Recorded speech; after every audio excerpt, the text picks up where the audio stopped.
Hello good day viewers. In this tutorial we are going to find a solution to this interesting complex trigonometric equation.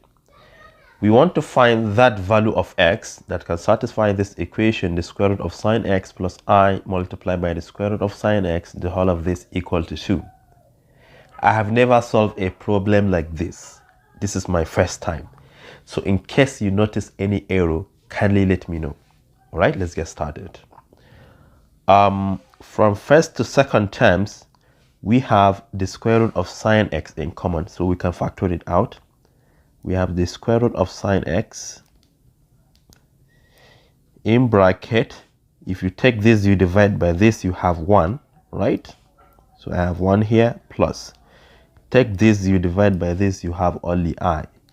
So we have I here, and this is equal to 2. Now I would like to divide both sides by 1 plus I, leaving the square root of sine x to the left. So we have square root of sine x. This is equal to 2 divided by 1 plus I. Before we move further, I would like to rationalize the denominator by multiplying the top and the bottom by the conjugate of the denominator, which is going to be 1 minus I. To the top and to the bottom, 1 minus I. So this is the same thing as 2 multiplied by this. We have 2 multiplied by 1 minus I. And to the bottom, we have difference of 2 squares. You take the first term, which is 1, you square that. You subtract, you take the second term, which is I, you also square that. But remember that I squared is nothing but negative 1. Therefore, we have 2 multiplied by 1 minus I divided by 1 squared is 1 minus 1. So you can see that minus minus is plus, 1 plus 1 is 2. So the 2 will cancel this one, leaving only 1 minus I. Remember, what we have to the left hand side is nothing but the square root of sine x. Now let us square both sides. You square this, you square this, just to eliminate the square root. So we have sine x equals, this is binomial, right? You take the first term, you square that. 1 squared is 1. Then because of that minus, we have minus 2 times this will give us 2i. So we have 2i here, then plus. You take this, you square that. That will give us what? I squared. But remember that I squared is nothing but negative 1. So this is negative 1, this is positive 1, so they will cancel each other, leaving only negative 2i. Therefore, sine x is nothing but negative 2i. Let's stop here for a moment. Let me box it. Now, I would like to drive another expression in terms of sine x using Euler's formula. Remember, if you have e to the ix, this is the same thing as cosine of x plus I multiplied by sine of x. The same time, if you have e to the negative ix, this is the same thing as cosine x minus I sine x. So from here, we can subtract the equations from left to right. If you take this, you minus this, we have what? E to the ix minus e to the negative ix. This is equal to cosine x minus cosine x is 0. I sine x minus negative I sine x. The negative will become positive. So we have two quantities of I sine x. Remember, we are looking for sine x, so we can divide both sides by 2i. So sine x is equal to e to the ix minus e to the negative ix divided by 2i. Now we have another expression in terms of what? Sine x. We have sine x equal to negative 2i. Therefore, we can equate their right hand sides. So this e to the ix minus e to the negative ix divided by 2i is equal to the right hand side of this, which is negative 2i. negative 2i. Let's cross multiply. We have e to the ix minus, I can write this one as 1 divided by e to the ix. This is equal to this 2i times negative 2i. So we have negative 2i multiplied by 2i. So this is e to the ix minus 1 divided by e to the ix equal to negative 2 times 2 is negative 4. Then I times I is I squared, and I squared is negative 1.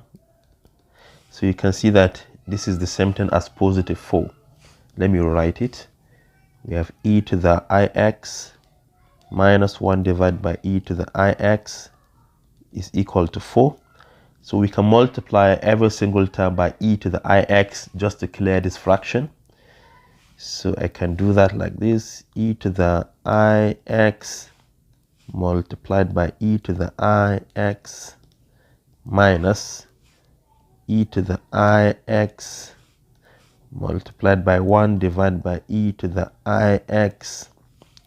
This is equal to e to the ix multiplied by 4. So you can see, applying one of the laws of indices, we take a base here, which is e. We add the exponents, they are exactly the same. So we have two quantities of ix.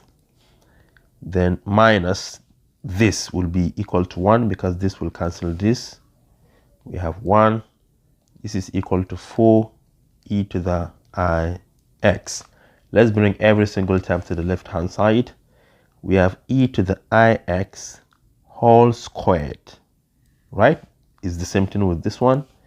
Then minus 4 e to the ix minus 1 equal to 0. This is now a quadratic equation in terms of e to the ix. You can simply call it u squared minus 4u minus 1 equal to 0 by use of substitution, but I don't want to do that. The leading coefficient, because this is the leading term, the leading coefficient is 1. So a is equal to 1. B, which is the coefficient of the middle term, is negative 4. And the constant is what? Negative 1. So remember the formula, the general formula is what? Minus b plus or minus the square root of b squared minus 4ac divided by 2a when we are looking for x. But what are we looking for? E to the ix. So this is e to the ix. So let's substitute. This is equal to minus b. This is minus b is minus 4 plus or minus the square root of minus 4 whole squared, that is b squared, minus 4 times a is 1, c is negative 1, divided by 2 multiplied by 1. So I have just substituted a, b, c. So let's simplify. This is equal to minus 4 is plus 4, plus or minus the square root of negative 4 squared is 16. This minus and this minus will become plus. 4 times 1 is 4, so we have plus 4 here. Divide by 2 times 1 is 2. 16 plus 4 is 20. So this is the same thing as 4 plus or minus the square root of 20 divided by 2. And 20 is the same thing as 4 multiplied by 5. And square root of 4 is 2, right? So let me write it step by step. This is 4 plus or minus the square root of 4 multiplied by 5 divided by 2. But we know that square root of 4 is 2, so you can bring 2 outside. This is equal to 4 plus or minus 2 times square root of 5 divided by 2. 4 divided by 2 is 2. Plus or minus 2 divided by 2 is 1. So we have only root 5 here. Remember, what's this? This is e to the ix. Our main goal is to find the value of x. Now let us take natural log of both sides. We have natural log of the left hand side equal to natural log of the right hand side. According to one of the laws of logarithm, this exponent can drop down to multiply. So we have ix times natural log of e equal to natural log of 2 plus or minus square root of 5. Natural log of e is equal to 1. So we have 1 times ix, which is ix, equal to natural log of 2 plus or minus square root of 5.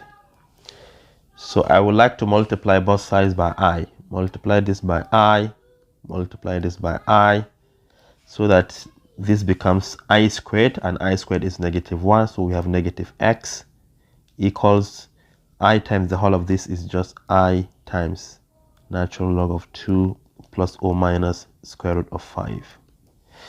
And finally, we can multiply both sides by -1, so that x is now equal to -I natural log of what? 2 plus or minus the square root of 5. And hence, this is our final answer. But if you like, you can split it into 2. X is either equal to -I natural log of 2 plus square root of 5, or x equal to -I natural log of 2 minus square root of 5. This is what we have. But remember, x is an angle, and we are looking for sine of that angle. So suppose this is a unit cycle, and let's assume this is where the angle lies. The moment you add 360 to this angle, it will go around and come back to where it started. Therefore, we have to add multiples of 2 pi, which is 360, plus multiples of 2 pi, for which this k is an integer. It could be negative or positive, and hence this is the solution to this problem. Thank you for watching. Do share to your learning colleagues, and don't forget to subscribe to my YouTube channel for more exciting videos. Bye bye.